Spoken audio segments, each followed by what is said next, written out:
In 1872 in London, a register at Guy's Hospital recorded a boy admitted for weakness of the limbs. The same page that counted him listed his bones as absent. The ledger was satisfied. The body was not. On the admission slip, his age was written as 12. The photograph stapled to it did not silver, did not fade, and did not age with him. It darkened, then returned, exactly as it had been filed. They gave him a category that medicine did not use: permanent interim. A boy who could not ossify, who grew without skeleton, remained compatible with no chart. Like the record, subscribe if you're ready to unfile this child, and if you're listening now, tell me your country and the time. The room where his file was kept was not a ward, not a clinic, not a place for treatment. It was the room where paper lived longer than bodies. 3rd floor, south wing of Guy's Hospital. A room built square, its ceiling higher than necessary, as if the architect expected something heavier than documents to breathe here. The walls were whitewashed once, but smoke from the city pressed in through the high window and left them grayed in stripes. The glass itself was not clear. Soot traced its corners in spidering cracks that let in more shadow than sun. Light arrived, but it did not warm. The air carried carbolic acid, the sting of disinfectant, but beneath it another smell persisted. Wool coats that had once hung by the door, damp with London rain, hung until they rotted, their fibers still lodged in plaster dust. Carbolic and wool, burn and damp, presence and absence. It smelled less like medicine than like something stalled, like paper trying to remember skin. In the center of the room was a desk of oak. The grain had been rubbed down smooth on the right edge, where hands rested as they wrote. The polish there was not a shine but a groove, a trench cut by time and weight. When you set your arm there, it fit too well. It fit as if those hands had never left, as if their weight continued even without their bodies. The groove outlasted them. The desk remembered better than people. The blot of ink remained too. Near the top edge, where a bottle had once tipped, the grain of the oak darkened to matte. No polish ever covered it. It looked almost like a burn, a small shadow on the desk's surface. To anyone else it was an accident. To the boy's record, it was a marker, the very line where his intake slip had been signed. Ink spilled, ink blotted, bones denied. On that desk, 3 objects were laid. First, the hospital ledger, calfskin bound, its spine bowed by hands that pressed it flat day after day, its corners rounded not by design, but by skin oils, by thumb after thumb after thumb. Second, a thin slip of intake paper, folded once, folded again, unfolded until the crease nearly tore. Across that crease lay the word bones. The fold bent it, broke it, threatened to erase it.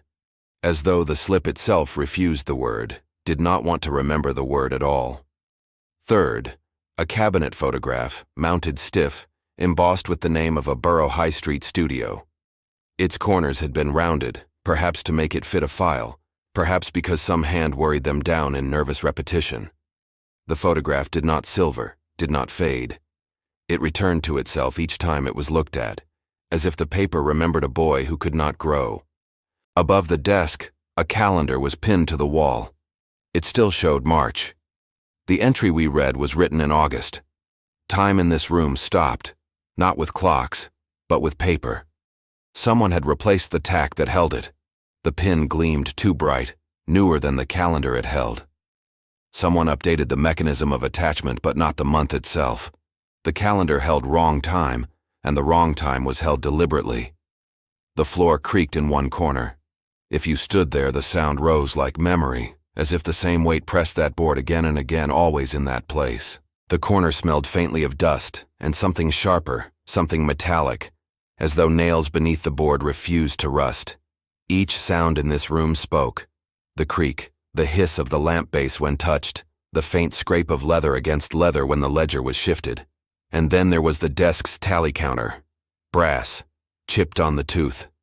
It had once been clicked through hundreds of names, thousands, until the mechanism stuck. The counter was gone now, but its marks were still carved into the wood, grooves running parallel to the desk edge. Numbers once clicked into place now lived as scars. The counter did not move, but the scars remained. It is here that we sit, the viewer, the witness. We place our wrist where the clerks place theirs. We see the groove fit us too perfectly. We smell carbolic and wool, disinfectant and absence. On the table, the ledger, the intake slip, the photograph. On the wall, the calendar turned to March when August pressed its ink. This was the boy's locus before he was even seen. A desk, a slip, a ledger, a photograph, a calendar that refused to move. The ledger was satisfied. The paper was satisfied. The boy was not. Everywhere the eye rests, absence speaks. The blot where ink should not have pooled. The crease that breaks the word bones. The calendar that insists on March. The photograph that does not age. The groove that remembers a hand no longer here. The room is not haunted. It is recorded. It records what it refuses to release. And in this refusal, the boy is still present. He is not present as flesh, not as skeleton, but as pressure. Pressure in paper fibers, pressure in grooves, pressure in absence. His bones did not ossify, but here he ossifies as memory, as record, paper instead of calcium, ledger instead of marrow. This was the system's room, the table's room. Paper took precedence. Paper defined him. The body could be denied, but the file could not. And so he was written, folded, blotted, pinned to a calendar that never turned. He was seated in this room long before he sat in any ward. The desk breathes still. The ledger waits still. The slip folds still. The photograph holds still. This is where we begin, not with medicine, not with diagnosis, but with documents. With paper arranged to insist that a boy who could not grow bones could still be filed. The entry sits cleanly enough at first glance. Folio 92 of the 1872 register. A clerk's hand, steady, upright, a little too careful in its spacing. The line reads, "Admitted August 12th. Male, 12 years. Weakness of the limbs. Arrested development of bone." The words are neat, declarative, as though naming them was enough to make them true. The clerk underlined 12 years with a thin flourish. The ink has browned with time, iron gall shifting toward sepia, but the stroke itself holds firm. To the casual reader, nothing is wrong. It is the kind of line any hospital ledger would contain: date, sex, age, condition, recorded, affirmed, placed among hundreds of others. Yet when we drag light across the page, when the angle shifts from above to the side, the fibers of the paper argue. Beneath the underline, the lampblack catches what the clerk's ink denied: a curve, a downward stroke, the beginning of a 3, not 12, 13. The graphite dent sits there, invisible unless pressed by light. A line the hand began and refused. It is not ink. It is pressure. It belongs to another number, another truth, one that the page carries even when the pen does not. The clerk's hand records 12. The paper remembers 13. And then there is the word itself: bone. Folded through the intake slip, crushed into the crease. Written heavier than the rest of the line, the nib pressing down as though uncertain whether to commit. The final E trails off faintly, weightless. The pressure is heavier at the end of each letter instead of the start, a reversal of the hand's usual rhythm. A fatigue or a mimicry. Someone writing a word they did not want to write. Someone writing a body that did not exist. The slip insists on arrested development of bone. The crease nearly erases it. The paper refuses. It is in the margins, too, that the contradiction lives. A faint ghost stroke above the word limbs, as though the pen tip brushed upward before returning to the line. It does not connect to any letter. It is not flourish. It is hesitation. The line speaks in declarative past tense, admitted, recorded, but the hesitation lives in present tense. Present tense for a boy who did not age, who remained compatible with no classification. The clerk's initials mark the line, CH. In other folios, his hand is brisk, confident, loops tight, and economical. Here, the initials are wider, the loop of the H longer, as though the hand pressed too hard. trying to assert certainty where certainty did not exist. Every page before and after, his initials end with a lift, a clean ascension of pen. On this page, the stroke drops heavy, reluctant, refusing to rise. The initials carry the doubt the words conceal. There is more. At the right margin, where the ledger allows space for remarks, a faint indentation runs vertical. It is not writing. It is not ink. It is as though a nail pressed into the page, or a blunt tool, something dragged down the margin with deliberate pressure. The mark aligns exactly with the boy's line, not with any other.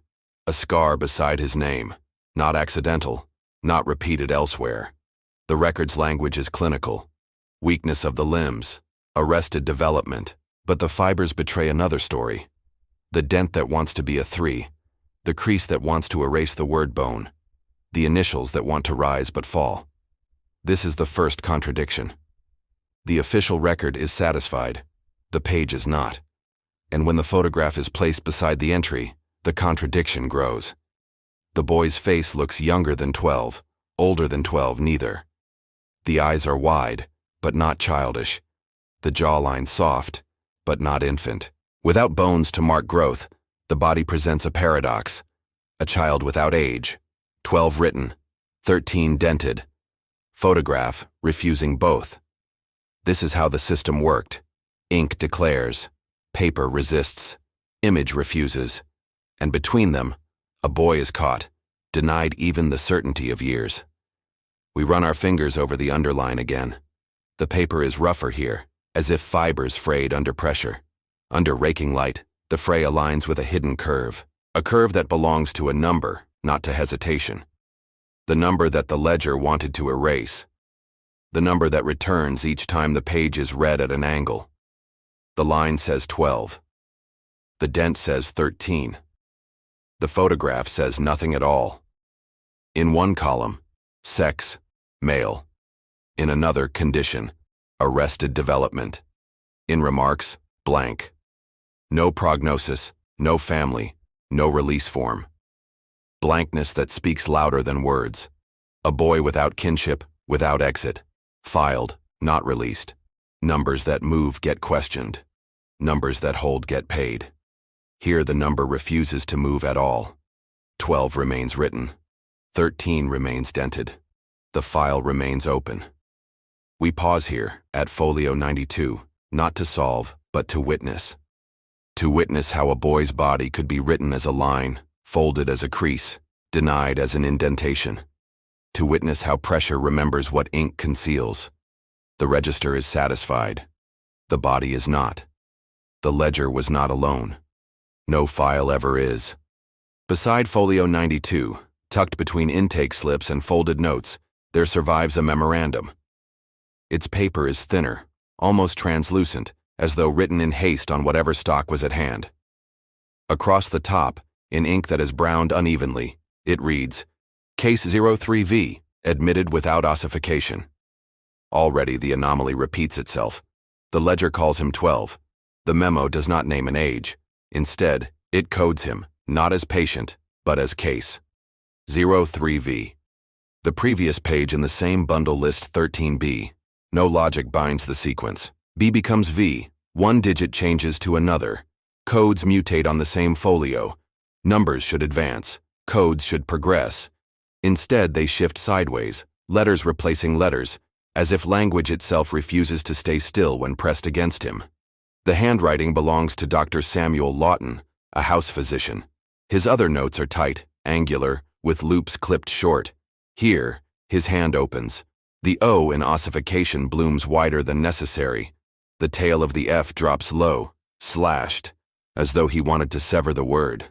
The ink pools darker at the end of his strokes, not the start. The pattern is reversed. His hand is not his own. The memo states, Examination reveals extreme flexibility of limbs, with absence of skeletal resistance. Child responsive to stimuli, no evident pain. Pulse steady, skin cold, not clammy. Responds to pressure, not consistent with known rickets or fragile bone disease. Clinical, detached. And yet beneath the surface, something else breathes. He lists what the boy is not more than what he is. Not rickets, not fragile bone, not consistent. He classifies by refusal. A line later, the doctor writes, remains compatible with no present category. The word compatible does not belong to medicine of 1872. It belongs to machines, to fittings, to files. Here it is applied to a child. The neologism slips in, casual, bureaucratic, yet it lands with weight.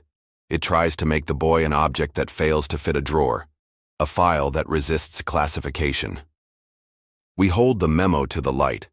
The fibers reveal faint impressions, as if another document had been written atop it before this page was stored. The word permanent hovers in reverse, indenting from the sheet above. Permanent interim. The paradox begins to multiply. Permanent and interim, ossified and not ossified, 12 and 13, compatible and not compatible. Each word refuses its pair.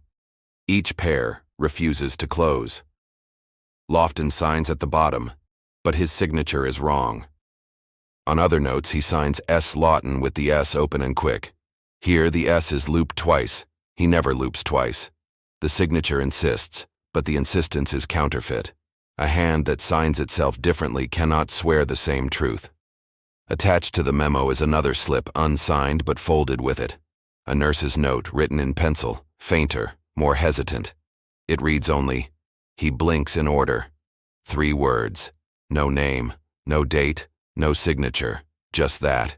He blinks in order. What order? Whose order? The line offers no explanation. It repeats itself inside our heads until the words fall apart. He blinks in order. Together, the documents argue against the ledger. The ledger says 12, ossification arrested. The memo says no age, no bones, no category.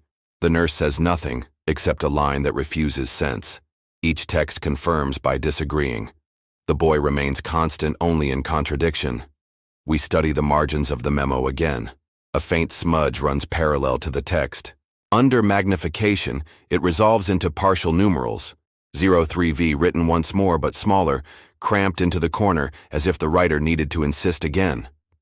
The smudge implies hesitation, or perhaps denial.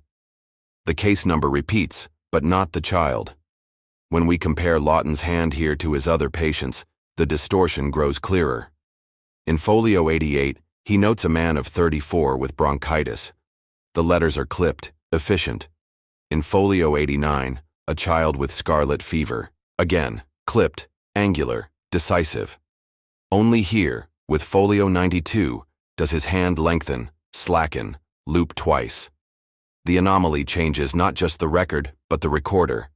A body without bones forces the hand to write differently. The witness contradicts the ledger. The clerk's hand writes 12.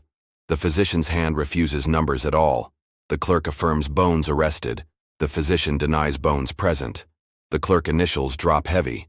The physician loops twice. One insists on certainty. The other circles doubt. Both betray themselves in ways they do not elsewhere, and when we align the intake slip, the memo, and the photograph, the dissonance widens. The intake slip creased across bones. The memo slashes ossification. The photograph refuses to silver, refuses to change. 3 artifacts, none of them compatible. The boy is not compatible with category. The documents are not compatible with each other. Yet all remain filed together, as though the system prefers contradiction preserved to truth resolved. Numbers that move get questioned. Numbers that hold get paid. Categories that move collapse funding. Categories that hold guarantee it. Better to freeze paradox than to admit absence. So the ledger says one thing. The memo says another. The photograph says nothing but repeats itself forever. The boy remains caught between their disagreement, unossified in life, unclassified in record, unclosed in archive. We close the memo carefully. The fibers whisper permanent interim. We turn back to folio 92. The dent beneath the underline still wants to be a 3. The crease still breaks the word bones. The nurse's pencil note still says he blinks in order. The clerk's initials still fall heavy. The physician's loop still doubles itself. Nothing changes. Each time the record is read, the contradictions return. The documents are satisfied. The boy is not. The photograph was not supposed to matter. It was routine. An intake likeness, a small card mounted stiff, pinned beside a slip of paper so the boy could be identified if transferred. It was filed because paper always required paper. It was not expected to carry anomaly. But when the archive was surveyed decades later, when old cases were tested for the predictability of age, his card refused. The process began like every other. A control cabinet card from the same year, the same studio, was selected as comparison. Both were placed on a board, side by side, beneath a calibrated ultraviolet lamp. The lamp was expected to reveal time. It always did. Silver edges creep outward, emulsions dull, highlights fog. The control obeyed. Within minutes, its whites browned to haze. Its borders broke down into crystalline specks, predictable, compliant. The boy's photograph did not obey. At first exposure, the card darkened. Not gradually, not hesitantly, suddenly. The face absorbed light, shadows deepened, the eyes hollowed black. The effect was not fading but feeding, as though the paper drank the lamp. The technician, trained to observe without speculation, wrote only, "Subject absorbs exposure. Contrast increases." When the lamp was withdrawn, the image reset. The blacks receded, the highlights returned. Every grain of detail settled back into place. The control remained fogged, the subject returned unchanged. They repeated the test. 10 minutes under UV. The control surrendered further. The subject absorbed, darkened, then returned. Again the note. Image unchanged. The report did not use the word miracle. It did not use haunting. It used only the language of denial. Impossible. Infrared was attempted next. The control blurred, its depth flattened. The boy's photograph pushed outward. The plate gave the illusion of depth as though his face leaned forward through fiber. The technician held the card to the light, flipped it, inspected its back. Nothing. Only ordinary stock. And yet when the lamp shone, the face pressed forward. When the lamp cooled, it retreated, and returned. The language mutated. One hand noted, not consistent with photographic aging. Another, subject image resistant to temporal degradation. Another, clipped and tired. Control fades, subject returns. Always the same refrain, written in different hands, the same result refusing conclusion. We imagine the room where these tests were done. A small laboratory, smell of alcohol swabs and warmed metal, the low buzz of the lamp. The air dry from chemicals, the silence heavy except for the click of switches. A clipboard resting against a jar, paper stacked with results that vary only in phrasing. Each technician expects difference. Each one arrives at the same impossibility. Control fades, subject returns. The reagent test followed. A diluted iron gall solution brushed along a corner, far from the image. On any ordinary card, the reaction shifts brown. Here it did not. It shifted blue, then red, then back to neutral, as if unwilling to decide. The note reads, not an iron gall response. No elaboration. No attempt at theory. Just another refusal. They placed the boy's photograph back beside the control. The comparison grew sharper. The control aged visibly even within hours. The boy's remained. Identical to its filing state. Identical to the day it was stapled to the intake slip. We read the compiled notes. One writes, image unchanged. Impossible. Another, subject retains integrity post-exposure. Another in pencil adds quietly, recommends storage, not analysis. That last line speaks louder than any. Not analysis. The implication is clear. Stop asking questions. Stop repeating the test. File it. Store it. Contain the refusal. We read them again. Image unchanged. Impossible. Control fades. Subject returns. The lines pile up like sediment. Different words, different hands, same refusal. The archive does not solve. It only repeats. And through it all, his face looks back. Neither older nor younger, neither 12 nor 13, neither child nor adult. Without bones to ossify, his age is unassignable. Without chemical surrender, his likeness is unageable. He exists in the record not as body but as refusal. Numbers that move get questioned. Images that move get discarded. This image did not move. It stayed. The final lab note is the most clipped of all. Control fades, subject returns, test terminated. A sentence without subject, without speculation, as though even grammar refused to engage. We close the folder of notes. The lamp clicks off. The hum dies. Silence reclaims the room. The photograph remains in its envelope, unchanged, impossible. Paper that refuses to age, image that refuses to comply. A record that files a body outside of category, outside of time. The file is satisfied, the test is not, the boy is not. The file was not singular. Its language did not remain trapped in Folio 92. Once the phrase was invented, it began to spread. We trace the boy's record forward through the hospital's annual returns, through board minutes, through marginalia that survives by accident, and everywhere the same words recur, in different hands, across different contexts. In the 1873 return, a table of statistics lists categories of patients. Under children, subcategories appear: orthopedic, infectious, congenital. And then, one line lower, written in a smaller hand, faint but deliberate, not compatible. The word does not belong to the lexicon of Victorian medicine. It belongs to the lexicon of files. Yet here it is, used not for fittings or machines, but for a human child. A boy without bones becomes the reason to invent a phrase. A year later, the board minutes discuss costs. In the margin, beside a sum written for orthopedic apparatus, another hand has annotated, "Still processing." The phrase repeats itself decades later in a ledger for donations, an entry marked with the same words, as though a contribution itself was suspended. Interim, unresolved. Processing never ends. The boy's file became an instruction, migrating outward, stamped on money, on reports, on categories. The photograph itself carried echo. On the back, stamped in faint red, appears the word interim. The stamp slug is chipped, the I missing a serif, the M double-struck. We search other photographs from the same studio. None carry the stamp, only this one.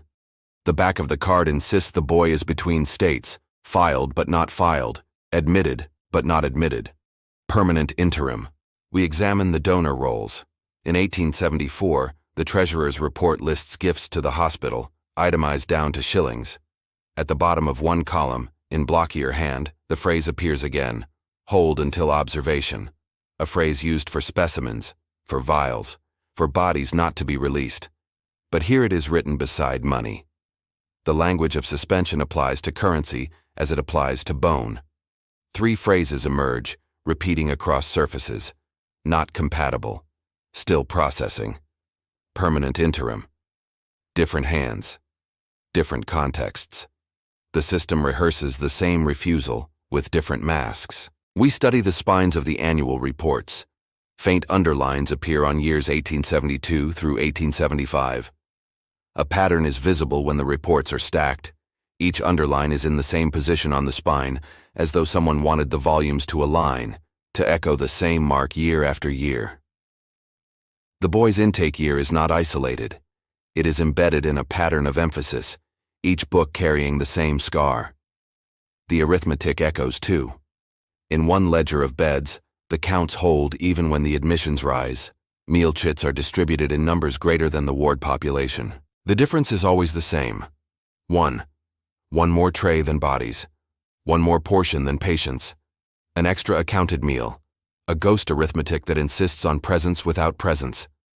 When staff are questioned in later audits, no explanation is given. No error is corrected. The pattern is allowed to hold. Different hands. Same refusal. The boy without bones becomes an arithmetic without closure. And then, in 1875, the echo surfaces in a doctor's deposition to a board of inquiry.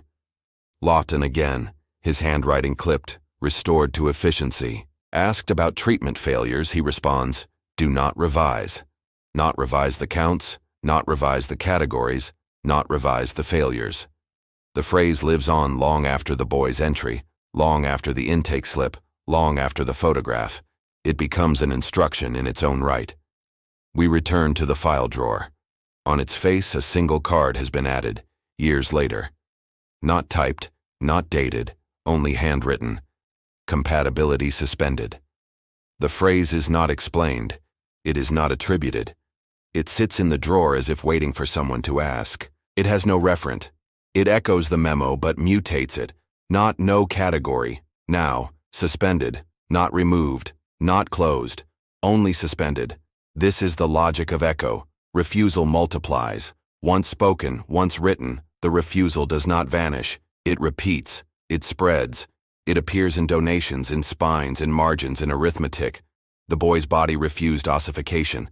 His file refused age. His photograph refused silvering. The system learned to refuse revision.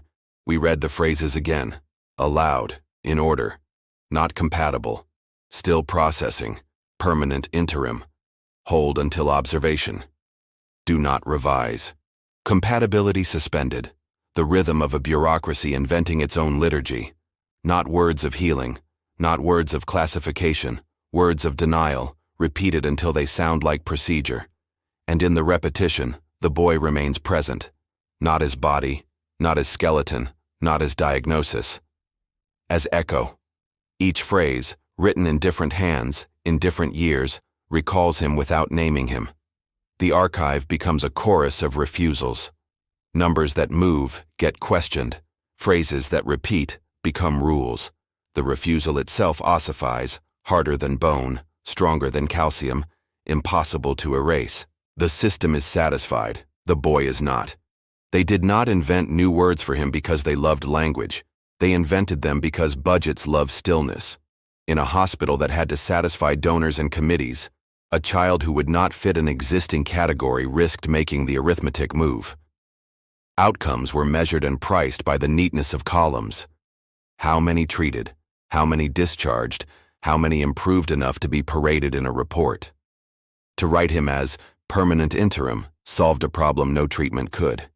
Interim needed no surgery line, no instrument requisition, no bed transfer cost. Interim meant he could be kept in a drawer while the wards remained efficient on paper. The money did not arrive for mysteries.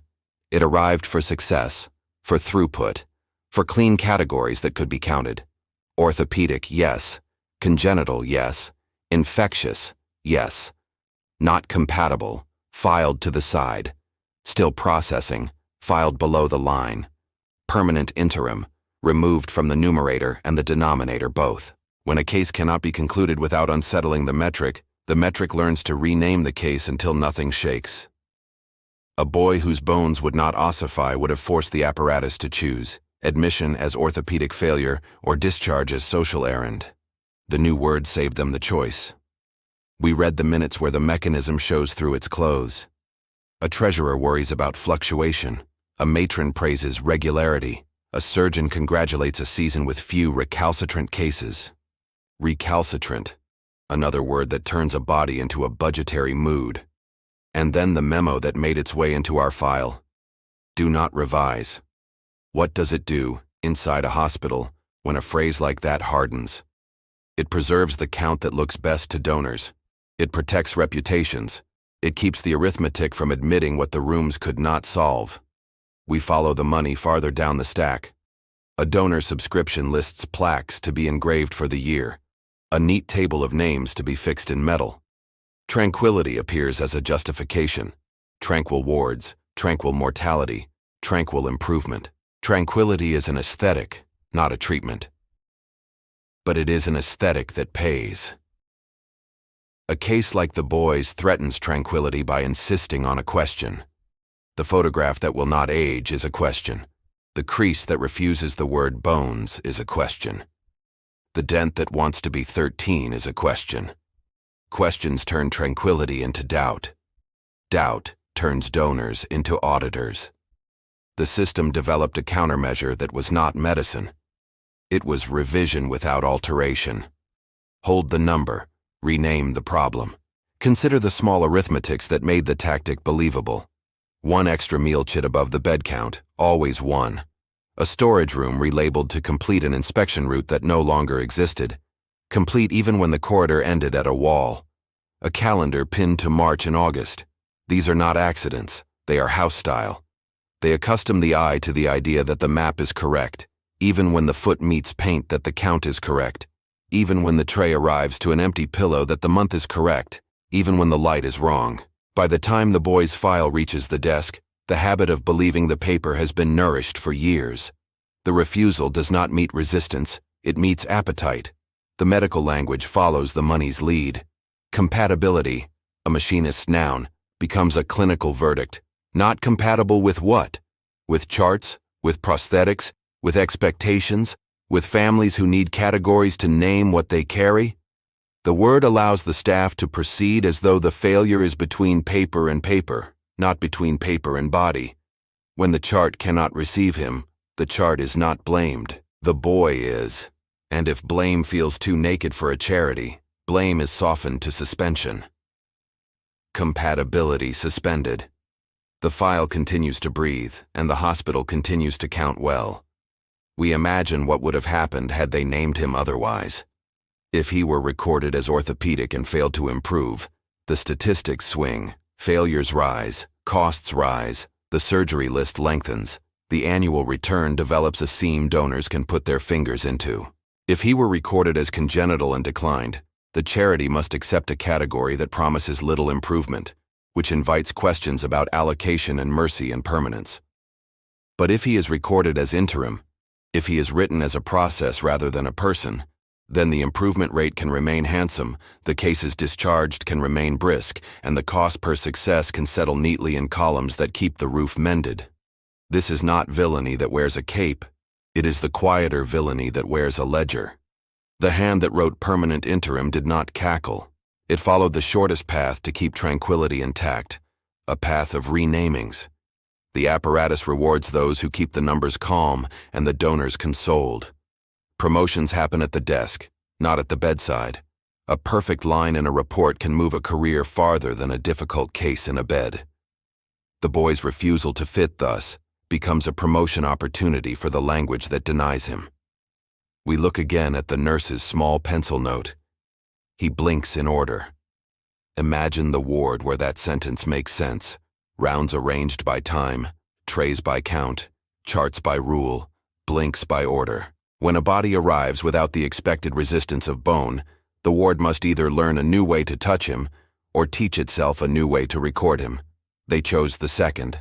The blink becomes a metric because bones cannot. Procedure bends reality until the new measure looks like care. It is not. It is naming as anesthesia. How many other times did the same structure shield itself by freezing a number, renaming a room, or inventing a term? Our file is one voice, but the echoes we've traced, not compatible, still processing, hold until observation, compatibility suspended, show a habit, not a slip. It is the habit of settling paradox into a category that will never require an outcome.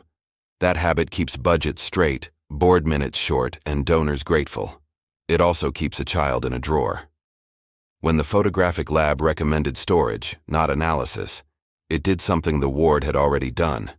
It learned to prefer containment to knowledge. The lab did not lie. It told the truth its procedure could bear, unchanged, impossible. But the instruction after the truth, store it, turns truth into policy. The image that refuses time is safest, where time can't be seen to fail. The case that refuses a category is safest where categories cannot be asked to change. Every office devises a shelf where questions go to dust. Every shelf learns a word to label it. Here, the word was interim. The costs to the boy are not flamboyant. They are the costs of being a parenthetical remark in the house prose. No release form, no kin named, no prognosis recorded. The meal arithmetic finds him as a surplus. The inspection card walks past his room the year it is renamed. The calendar on the wall does not arrive at his month. His image returns to itself so perfectly that the institution is tempted to believe that he too returned. Always present, always manageable, never urgent. A person turned into an index card that never grows soft at the corners. The costs beyond the boy are more frightening because they are more polite. When an office learns that renaming spares it apology, renaming becomes a reflex. If a room will not conform, it becomes storage. If a count embarrasses, it becomes a holding review. If a category threatens a reputation, it becomes a compatibility concern. The mechanism is not confined to one year or one wing. It learns to ride on all paper. You can see it in the donor rolls that move a pledge to processing the quarter a scandal is whispered, in the staffing chart that calls vacancies migrations, in the public report that replaces a bed's disappearance with a graphic that glows slightly bluer. Paper has a way of making absence look like plan. We would like to say somebody fought it. Perhaps someone did. We do not find their letter. We find the groove where their wrist might have pressed the twice-looped signature of a doctor who could not quite sign like himself that day, the pencil of a nurse who refused to claim her line, the clamp of a photographer's stamp whose sliver of serif broke and never returned. Resistance leaves marks that are not minutes. The system leaves minutes. Minutes move budgets. Budgets move language. Language moves bodies off the page. A count that does not change unlocks payment. A rate that stays handsome unlocks confidence. A file that can be held in a status that is neither loss nor cure unlocks calm. Calm buys wood and glass and plaques and gowns. To preserve calm, an office will set a calendar to march and never turn it. To preserve calm, a test will be run until the notes learn how to say impossible without asking why. To preserve calm, a boy will be kept between words. We worry the phrase again. Permanent interim, because inside it the whole building is visible. Permanent is the promise made to a donor. This hospital endures. Interim is the promise made to a clerk. This case will not disturb your columns. The lash between them is the quiet agreement to place a life on a shelf while the rest of the machinery hums. If the shelf is high enough and the hum is steady enough, the shelf becomes a ceiling and the hum becomes a hymn. People stand under both and call it order. Order paid. Order praised. Order engraved. And behind the order, a child whose photograph refuses to age because no one permitted his file to. The image returns. The habit returns with it. When we say this isn't a ghost story, we mean that the building learned to keep itself from questions by inventing words that turned people into pauses. The harm is not a scream, it is a stamp. It is a dent in a number and a crease across a noun. It is the next meeting ending on time. We turn the ledger back to folio 92. The underline is still there. The dent beneath it is still the beginning of a 3. The remark column still holds its scar. The memo still says case 03V with a letter that shouldn't belong on that page. The nurse still writes what a blink looks like when procedure stares at it. The photograph still returns. The boys who followed him, whose names we will not know, will have learned the language we traced. They will be suspended, observed, processed, made compatible with nothing but filing, and the hospital will have learned to remain tranquil. The system is satisfied. We are not. The file should have closed. The boy should have been absorbed into statistics, into categories, into outcomes that march on past his name. But when the drawer is opened, one card remains, etched not in ink, but in pressure. It is blank at first glance, not empty, blank. At the top where a name should live, 3 shallow dents press into the cardstock, curved like a number that begins and refuses. A 3 again, faint but insistent, pressed without pen. The ghost of 13. The dent of a year he was not allowed to reach. We lift the card against raking light, and the dent glimmers. Paper fibers rise where no ink settles. Someone began to write him, decided not to. But the pressure outlives the choice. A boy without bones leaves bone-deep memory in pulp. The clerk's hand erased itself, but the page refused to forget. The photograph remains too. Held beside the card, it has not silvered, not blurred. It greets us as it greeted the clerk, the nurse, the technician. The same jawline undecided, the same eyes too wide for one age and too deep for another. Each time the lamp was turned on, it darkened, then returned. Each time the drawer was opened, it repeated itself. It remains unchanged still. The technician wrote it plain. Image unchanged. Impossible. The file could close. The image would not. On the wall above the desk, the calendar still pins March, a tack that gleams newer than the page it holds. March and August. A month out of place, Preserved because someone preferred stillness to correction. If you look at the photograph, the card, the calendar together, you see the pattern of refusal. A number dented instead of written, an image unchanged instead of aged, a date pinned instead of turned. The residue is not one artifact but a chorus of remnants, each refusing in its own register. Together they form the architecture of denial. Alone the boy had no bones. Together the documents gave him a skeleton of refusal. We read the phrases aloud once more, as if chanting them could break the system that birthed them. Not compatible. Still processing. Permanent interim. Do not revise. Compatibility suspended. Each one is a door that does not open. Each one is a verdict that does not heal. Each one is a refusal that becomes policy. This is not a ghost story. It is a system that forgot how to forget, and so built forgetting into its records. The ghost is not the boy. The ghost is the mechanism that keeps him between categories forever. When we close the drawer, the dent remains. When we store the photograph, the image returns. When we leave the room, the calendar stays wrong.